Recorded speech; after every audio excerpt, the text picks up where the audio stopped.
Isang magandang araw mga ka-hybrid, at nandito po ako ngayon sa aming area at gusto ko lang po ipakita sa inyo yung naging development ng aming in-apply naming top dress, at i-reveal ko po sa inyo rito yung yung ginamit po namin na pataba fertilizer dito po sa aming tanim na super hybrid rice na Lab 777, pati na rin po sama na po dito yung Bigante Plus at isang bagsakan na po mga kaibigan. Tumiming lang tayo at dahil katitila lamang po ng napakalakas na ulan dito po sa aming lugar at meron pang buhawi. At yan, napansin ko at napakatangkad nitong tanim namin na Lab 777. At nasa ano pa lang siya, no? 40 days.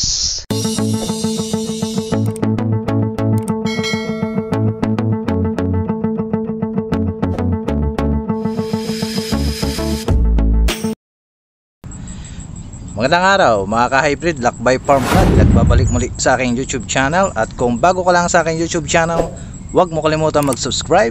I-hit mo na rin ang notification bell para lagi po kayong updated sa mga bagong uploads at mga videos natin. So for today's video mga ka-hybrid, at tumiming tayo ngayon at napakalakas ng ulan ngayong araw na ito na dumapo po dito sa aming lugar at nagkabuhawi pa.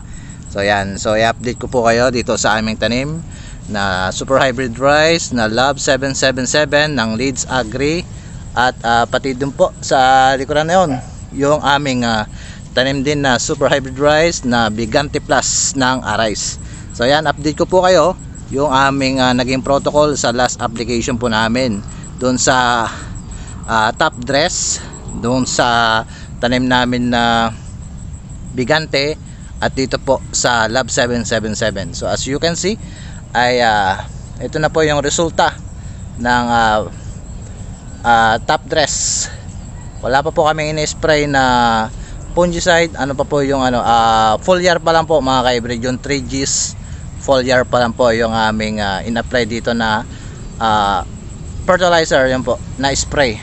So yan, so napakalinis po mga ka-hybrid ng aming tanim na Lab 777, pati din po doon sa aming gawi doon sa Bigante Plus.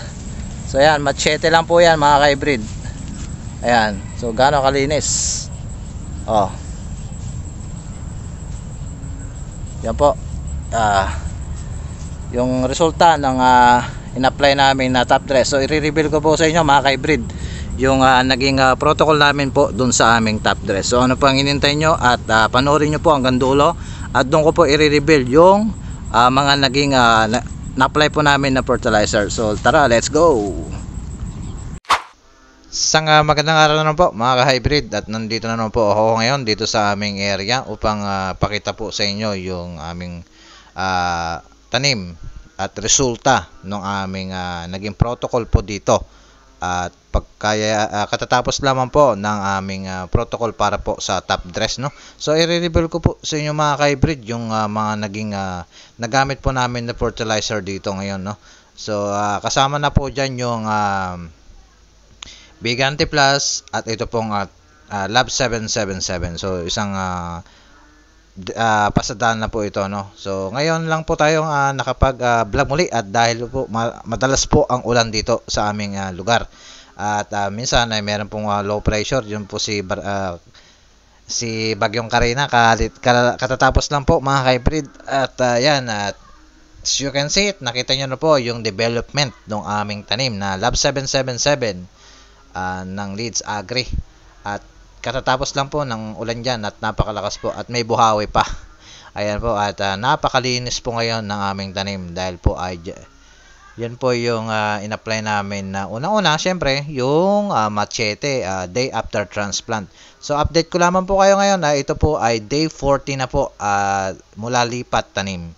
So ipa-plus mo pa yun yung 19 days. Ayan po, so nasa 59 days na po siya ngayon mula lipat, mula direct seeding ng aming pula at plus yung transplant na 40 days.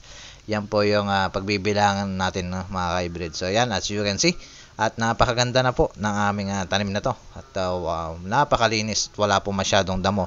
At yung iba dyan, nakikita nyo may mga konting damo yan, mga broad leaves. At konti lamang para po mas maganda at dinamuhan na namin po yan. Hindi naman po napakadami, no? So, I suggest, bukod sa machete, kailangan mag-apply pa rin kayo ng, kasi ang machete kasi mga ka-hybrid, ay ito yung sa mga buto-buto. So, dahilan para po ay hindi na tumubo yung mga buto-buto na maapektuhan nito, no? Katulad ng isa sa mga problema yung last vlog ko, yung antena. Yan po, yung marapagay. Yan po yung nagiging problema ng ating mga ka-hybrid, mga ka-farmers sa kanilang area. At napakakapal po. Pero yung last vlog ko, ginapas na lang nila. So hindi na po kanilang kayang puksain ng spray, yung pang herbicide na talagang ginapas na lang talaga para po malinis. So ito ay yung machete kasi, katulad niyan, yung epekto ng aming in-apply na machete. Ayan po, yung pag-uusapan muna natin at magkukwentuhan tayo ngayon. At makinig ka lang dito mga ka-hybrid at check, garantisado sa dulo at may matututunan ka rito. Para po sa mga baguhan, at makinig laban po kayo dito po sa aking demonstration, sa aking i-reveal na mga importante po dito po sa aming area, dito po sa aming tanim na mga hybrid rice demo farm dito po sa amin. Yan po ay kailangan ay dalawang klase ang i-spray nyo, katulad ng Novlec, Frontier at iba pang herbicide na pwede nyo pong i-apply sa inyong palay, no. So napansin ko lang ay yung sa machete meron pang tumutubo na kokonti lang, no. So ibig sabihin yung buto pa lang, yung mga ibang buto namatay na, yung ibang hindi kayang patayin ng buto ay tumubo po mga ka-hybrid dito po sa amin. So dahilan para po medyo tumubo po siya, dinamuhan na lang po namin yan konti pa, napakalinis, pero hindi po ganun kadami. Katulad din po sa tanim namin na Bigante Plus, ganun din po yung nangyari, no. May mga tumubo pa rin na damo. So hindi naman as in lahat namatay. So para nakatipid kami, dinamuhan na namin dahil hindi nga masyadong madami yung damo. Pero I suggest na gumamit po kayo ng kasi nag-apply kami ng day after transplant, 2 days. Kailangan na ika 5th days, 7 days, mag-apply po kayo dun sa ika 7 days hanggang 15 days po na herbicide para po wala na po tumubo na mga damo-damo, kasi may tutubo na po dyan pagdating na sa 15 days. So doon pa lang mamamatay na sila. Sa ika day 25, doon na po ay lanta na po yung mga damo. So dako na tayo ngayon dito po sa pangalawang in-apply namin dito, yung foliar na 3G's foliar po mga ka-hybrid. Ay siyempre yun yung tira namin na ginamit namin noon sa SL19, no, imbes na Amo Plant Growth Enhancer. So mahal kasi yung Amo. So biruin mo yung 800 na per sachet ay pero tingnan mo naman yung epekto, no, naka 290 plus pa kami doon. Pero kung bumili kami noon, napakadaming expenses na. Pero dahil nga 800 at tinesting namin. Pero talagang napaka-effective naman po ng Amo Plant Growth Enhancer. So dahil meron po kaming 3Gs ay ginamit din namin. So may tira pa yung kalahati. So yun po yung in-apply namin dito sa Lab 777. At dahilan napakaganda na po ng kanyang dahon, no. Napaka-berde na po. At pati na rin po dun sa Bigante Plus. So yun, naubos na po yung in-apply namin na foliar. So, obserbahan namin siya. Nag-apply po kami ng foliar first application nung day 20, between 20, 25, yan po, yung aming in-apply, no. Sa yung in-apply namin, day 25 po, yung aming pag-apply, spray ng 3G's foliar. So, bibili na lang uli kami ng another foliar dahil naubos na. Ay 3Gs uli. Yun. Mag-order pa rin kami, no. Mainam pala yung 3Gs dito sa Lab 77. So gustong-gusto niya yung foliar na yon. So yan, no. So yan pa lang po. Machete, foliar, day 25. Tapos yung yun, na-vlog ko na po yung unang basal namin, tsaka yung pangalawa na side dress o yung first application ng top dress. So ito yung inaabangan po natin mga ka-farmers, no. yung final top dress. Yan po. Ito po yung masasabi natin na panicle initiation. Take note mga ka-hybrid. Panicle initiation. So, marami nagtatanong kung parehas lang po ba yung top dress sa panicle initiation. So, yun, wala din pagkakaiba po yun. So, kasi ang panicle initiation is nasa during 30 days to 35 days po ang kanyang panicle initiation, no? So, ang mga voting states ay nasa 45 to 50. So, yan po, mga voting states. So, para po sa inyong kakalaman, mga ka-hybrid, no? Sa mga baguhan pa lang. So, may nagtatanong kasi, same lang po ba yung panicle initiation sa pagkaka-top dress ng pag-apply po ng fertilizer? So, halos same lang po yan mga ka-hybrid. So, wag po kayo malilito. So, sinabi lang top dress, kaya sinabing panicle initiation, nasa between 30 to 35. So, doon po yung stage na pwede po kayong mag-top dress.